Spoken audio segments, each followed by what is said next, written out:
Hi everyone, welcome back to another video from Crypto Basics. In today's episode, I'm going to be showing you how to send Bitcoin on XcelPay. So without wasting much of our time, let's dive into the video. First of all, open your XcelPay wallet application and make sure to log into your account. Once you're signed in, go ahead and tap on the send option at the top left. Now select the coin you'd like to send. Since we are sending some Bitcoin, let's tap on the BTC option. Now, in order to send BTC, make sure you have some Bitcoin on your account. On the next field where it says receiver BTC address, you will need to type in the receiver's Bitcoin address. Simply go ahead and type it in and then enter the amount of Bitcoin you are trying to send. But make sure you have a wallet balance as well with you so that you can make a transaction. Once you are done filling in all of the details, tap on the next button at the bottom and follow through the prompts. Make sure to carefully examine the recipient's address,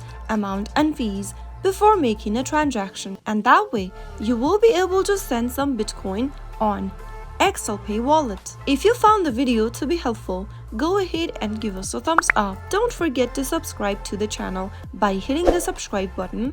Also press on the bell icon so that you'll never miss another upcoming upload from us. I will see you again in the next video. Thank you for watching.